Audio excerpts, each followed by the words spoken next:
YSR Congress party యువజన విభాగం Kurnool town అధ్యక్షుడైనటువంటి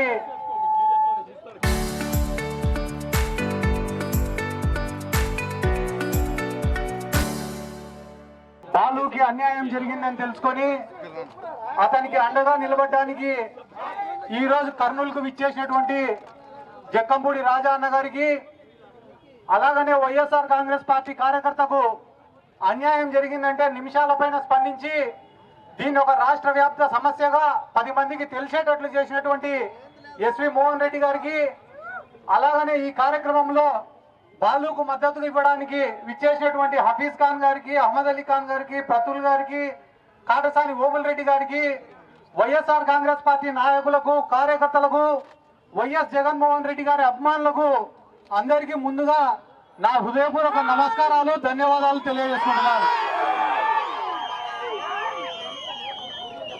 అన్యాయం జరిగింది, పాపం ఆయన ఆత్మహత్యాయత్నం చేసినాడని తెలుసుకొని నిన్న ఆయన ఇంటికి వెళ్ళడం జరిగింది. మేము ఆయన ఇంటికి వెళ్ళిన తర్వాత అక్కడ విలేకరులు నన్ను అడిగినారు, దీనిపైన మీ స్పందన ఏముంది అని అడిగితే నేను మంత్రి గారిని అడిగిన, సార్ మీరేం సార్ అంత ఖాళీగా ఉన్నారా, మీకేం పనులు లేవా, మీకు ఒక శాఖ ఇచ్చినారు కదా సార్ పని చేయమని, ఆ పనులన్నీ సాధించుకొని ఈ పిల్లోడి మీద ఎందుకు పడినావు సార్, నువ్వు తప్పు కదా సార్, నీకు 10 మందికి మేలు చేసేదానికి, ఈ కర్నూలుని అభివృద్ధి చేసేదానికి మంత్రి పదవి ఇస్తే ఆ పిల్లోడి పైన పగ తీర్చుకునేదానికి నీ మంత్రి పదవిని వాడుకుంటాను కదా సార్, తప్పు సార్ అని చెప్పి నేను మీ మీడియా వాళ్ళకి చెప్పిన. చెప్తేనే ఈ టీడీపీ వాళ్ళు ఏం చేసినారు, పొద్దున్నే ఇదే సెంటర్కి వచ్చినారు. ఇదే సెంటర్కి వచ్చి ఎస్వి మోహన్ రెడ్డిని, సిద్ధార్థ రెడ్డిని అరెస్ట్ చేయాలంట. ఒరే మీరు అన్యాయంగా అరెస్ట్ చేస్తారని మేము ధర్నా చేస్తాండి. మళ్ళా వచ్చి సిద్ధార్థ రెడ్డిని అరెస్ట్ చేయాలంటాడు వాడు. ఒరే ఆ సబ్జెక్టులో నేను వేసిన మొక్కలు ఇప్పటికి చెట్లు కూడా ఉంటాయి.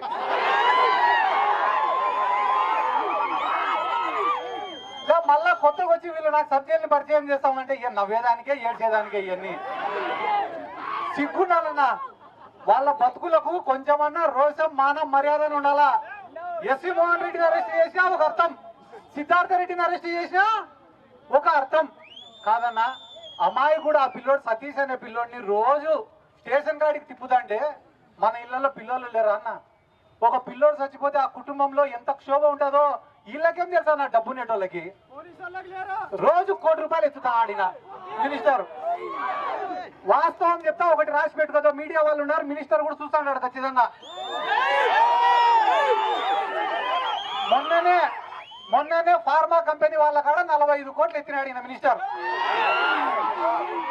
నారా లోకేష్ కూడా తెలియకుండా 45 కోట్లు ఎత్తినాడు.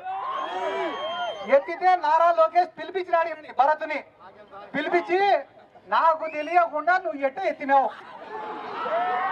45 కోట్లు ఎత్తేటప్పుడు నాకు చెప్పాలా లేదా అన్నాడు. అనింటే దానికి భరత్ ఏం చెప్పినాడు తెలుసా, డాడీకి చెప్పినా నేను అన్నాడు. దానికి లోకేష్ ఏమన్నాడు తెలుసా, చెప్పాల్సింది మీ డాడీకి కాదురా మా డాడీకి. వీళ్ళు ఇంత నీచంగా ఇదే పూడిచెర్ల కాడ సోలార్ పడితే దాని పక్కన 1600 ఎకరాలు కొనుక్కునేదానికి ఈ టీజీ భరత్ సిద్ధం అన్నాడు. మొన్న వాయినా వాళ్ళ పిఏ ఇద్దరు కలిసి పోతారంట కారులో. పోతా అంటే ఈ టీజీ భరత్ చెప్పాడంట వాళ్ళ పిఏకి, ఒరే ఈ ల్యాండ్ భలే ఉందిరా, బుజ్జగించో, బెదిరించో, డబ్బులు ఇచ్చో ఈ ల్యాండ్ తీసేసుకోవాల్సిందే మనము అంటే, సార్ చాలా కష్టం సార్ అని అంట. నేను చెప్తానారా ఎందుకు కష్టము, ఖచ్చితంగా తీసుకోవాల్సిందే ఈ ల్యాండ్ అంటే, అయినా కూడా కష్టమే సార్ అంట. ఎందుకురా అంటే ఆ ల్యాండ్ మందే సార్ అని అంట. అంటే యాడ ఎంత భూమి ఎత్తుతా అనేది కూడా వీళ్ళకి తెలియదు. డబ్బులు ఎక్కువైపోయి పేదవాడు అనేవాడు కళ్ళకు కనపడకుండా వీళ్ళకు తయారైనాడు.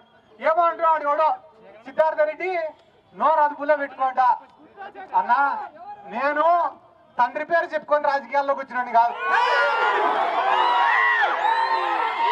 తండ్రి సంపాదించి అక్రమాస్తులను అడ్డం పెట్టుకొని రాజకీయాల్లోకి వచ్చినాడు కాదు, ఎలక్షన్ల ముందర 20 కోట్ల 30 కోట్ల సంచులు ఎత్తుకొని రాజకీయాల్లోకి వచ్చినాడు కాదు.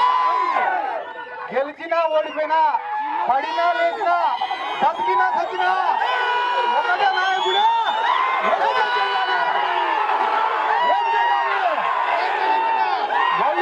కాంగ్రెస్ పార్టీ జెండా మన నాయకుడు వైఎస్ జగన్మోహన్ రెడ్డి గారు. మా హఫీజ్ అన్న చెప్పినాడు ఇందాకనే, సతీష్ వాళ్ళ అమ్మ ఉసురు తగులుతుంది అన్న. ఎంతమంది పేదవాళ్ళని కర్నూలు టౌన్ లో ఇబ్బంది పెడుతున్నారో నాకు తెలుసు. ఎందుకంటే ప్రశాంతమైన వాతావరణం ఉంటుంది ఇక్కడ. ఎంప్లాయీస్ ఉంటారు, వ్యాపారం చేసుకునే వాళ్ళు ఉంటారు, చదువుకునే వాళ్ళు ఉంటారు, వైశ్యాస్ ఉన్నారు, ముస్లింస్ ఉన్నారు, అన్ని కులాల వాళ్ళు, అన్ని మతాల వాళ్ళు కలిసిమెలిసి ఉండే ప్రాంతం అన్న ఈ కర్నూలు. కర్నూలు అంటే ఒక చరిత్ర ఉండే ప్రాంతం అన్న. అటువంటి ప్రాంతంలో అధికారం ఇచ్చినారు కదా అని చెప్పి మీరు ఫ్యాక్షన్ రాజకీయాలు చేస్తే నిజం చెప్తానన్నా, మీకు ఫ్యాక్షన్ స్పెల్లింగ్ కూడా తెలీదు. మీ ఉనికి కోసం, మీ రాజకీయాల కోసం అమాయకుల పైన మీరు ఫ్యాక్షన్ చేస్తే అన్న అది తిరిగి తిరిగి మీ దగ్గరే ఆగుతుందని కూడా ఈ సందర్భంగా నేను చెప్తానా. చిన్న వయసులో మీకు అధికారం ఇచ్చినారు, దాన్ని సద్వినియోగం చేసుకోండి. ఒక 20 ఏళ్ళు ఈ కర్నూలు ప్రాంత ప్రజలు మిమ్మల్ని గుర్తుపెట్టుకునేలాగా పరిపాలన చేయండి తప్ప సామాన్యులను అమాయకులను ఇబ్బంది పెట్టేలాగా కాదని చెప్పి ఈ సందర్భంగా నేను మీకు అందరికీ తెలియజేసుకుంటూ, అన్ని రకాలుగా కూడా మా హఫీజ్ అన్న కానీ, అహ్మద్ అలీ అన్న కానీ, మా మోహన్ అన్న కానీ క్లియర్ గా చెప్పినారు. ఈయన్నే కర్నూలు హాస్పిటల్ ఉంది, కర్నూలు హాస్పిటల్లో కలెక్షనే, మున్సిపాలిటీలో కలెక్షనే, మట్కాలో కలెక్షన్, బెట్టింగ్లలో దీనికంతా హెడ్ ఎవరంటే ఈ 3 టౌన్. ఈ 3 టౌన్ సిఐ అంటే నీది ఏ పని అన్నా అయిపోతారు. విడిపోయిన భార్యాభర్తల్ని కలుపుతాడు, కలిసిన వాళ్ళని విడగొడతాడు. పంచాయతీకి 10,000. వీళ్ళు కూడా బయట బోర్డు పెడితే సరిపోతుంది. ఇంకా లేటెస్ట్ గా మర్డర్ కేసుకి అయితే 1,00,000 రాజీకి, అటెంప్ట్ మర్డర్కి అయితే 50,000, మొగుడు పిల్లల పంచాయతీకి అయితే 20,000, సెటిల్మెంట్ ఉంటే 20-30. ఎందుకంటే జనాలకు కూడా క్లారిటీ అనేది ఇంపార్టెంట్. కాబట్టి బాలుకి ఈరోజు అన్యాయం జరిగింది. ఒక మనిషిని నాయకుడిగా తయారు చేసేది కూడా వీళ్ళే. ఆ పిల్లోడు ఈరోజు మైకు పట్టుకొని మాట్లాడుతుంటే భయపడలే, ధైర్యంగా అనర్గళంగా అతనికి జరిగిన అన్యాయాన్ని చెప్పుకుంటూ ఈ ప్రభుత్వాన్ని ఎండగట్టినాడు. అంటే ఆయనలో ఉండే నాయకత్వ లక్షణాలను బయటికి తీసింది కూడా తెలుగుదేశం పార్టీ వాళ్ళే అని చెప్పి ఈ సందర్భంగా నేను తెలియజేసుకుంటూ, ఎన్ని పనులన్నా రైతులకు రేట్లు లేక కొట్లాడుకొని చచ్చిపోతున్నారు, ఆత్మహత్యలు చేసుకొని చచ్చిపోతున్నారు సార్. అదే అన్న నేను చెప్పేది. వెనకపక్క చూడు, భూములు కబ్జా చేస్తున్నా టీడీపీ వాళ్లకు బుద్ధి లేదు. అమ్మా నేను చెప్పినా కదా, నా మీద ఒకటి మనం అదే చెప్తానమ్మా.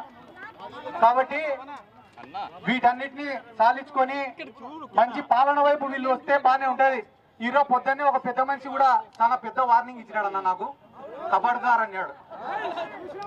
బానే ఆయన స్పెల్లింగ్ చూసి నేను కబడ్దార్ అన్న. నేను కూడా ఆయనకు ఒక మాట ఏం చెప్తాను అంటే, నాకన్నా 30-40 ఏళ్ళు పెద్దోడు ఉంటాడు వయసులో, ఎవరో ఆయన పేరు తెలియదు నాకు. ఆయన ఇట్లా కబడ్దార్ అనే ముందర ఒక మాట ఆలోచించనా, నేను యాడ 1 రూపాయి అవినీతి చేయలే, నేను యాడ దోపిడీ చేయలే, వీలైతే నా సొంత డబ్బులు ఖర్చు పెట్టుకొని రాజకీయం చేసినా తప్ప రాజకీయాన్ని అడ్డం పెట్టుకొని నేను డబ్బులు ఇంటికి తీసుకొని పోలే. నువ్వు ఏ దేవుడి పైన ప్రమాణం వేసి చెప్తావు చెప్పు? ఒక ప్లాట్లో లెక్కెత్తలే అని. ప్రతి ప్లాట్ ఎవడు వెంచర్ వేసినా నువ్వు లెక్కెత్తాల్సిందే. నువ్వు కూడా నా గురించి మాట్లాడితేటన్నా పోనీ టీడీపీ వాళ్ళని ఒక మాట అడగాలనుంది. మీరు అవినీతి పనులు దేవుడి పైన ఒట్టేస్తారా అని అడుగుదామనుంది. వీళ్ళు అబద్ధం చెప్పేదే దేవుడి మీద ఒట్టేసి. ఎందుకంటే తిరుమల లడ్డూనే వదిలిపెట్టాలి వీళ్ళు దేవుణ్ణి. ఇప్పుడు నేను దేవుడి దగ్గరికి వస్తారా ఒట్టేస్తారా అంటే దేవుణ్ణి ఎత్తుతారు వీళ్ళు. కాబట్టి ఈ ప్రజలను కూడా నేను ఒక్కటే విజ్ఞప్తి చేస్తానన్నా, నిత్యం ప్రజల్లో ఉండేవాడిని నాయకుడిగా ఎన్నుకోండి, మీకోసం పోరాడేవాడిని నాయకుడిగా ఎన్నుకోండి, మీకోసం కష్టపడేవాడిని నాయకుడిగా ఎన్నుకోండి, మీకోసం జీవితం త్యాగం చేసేవాడిని నాయకుడిగా ఎన్నుకోండి. కానీ యాన్నో కోటలో ఉండేటువంటి నాయకుడిగా ఎన్నుకుంటే ఇట్లనే ఉంటదన్న పరిస్థితి. గుడిసెలల్లో కూడా కోట్లు వేసుకొని బతకాలంటే కష్టం కదన్నా. కాబట్టి ఒక నాయకుడిని ఎన్నుకునేటప్పుడు 1కి 10 సార్లు ఆలోచించి ఎన్నుకోవాల్సిందిగా మిమ్మల్ని అందరినీ కోరుకుంటూ, ఈ రోజు ఒక్క పిలుపుతో ఒక పిల్లోడికి మద్దతుగా ఇన్ని వేల మంది వచ్చినందుకు ప్రతి ఒక్కరికి నా శిరస్సు వంచి నమస్కారాలు తెలియజేసుకుంటూ, ఎల్లప్పుడూ ఇంత గొప్ప కార్యకర్తలు మాకు దొరికినందుకు మీకు అందరికీ రుణపడి ఉంటామని కూడా ఈ సందర్భంగా తెలియజేసుకుంటూ సెలవు తీసుకుంటాను.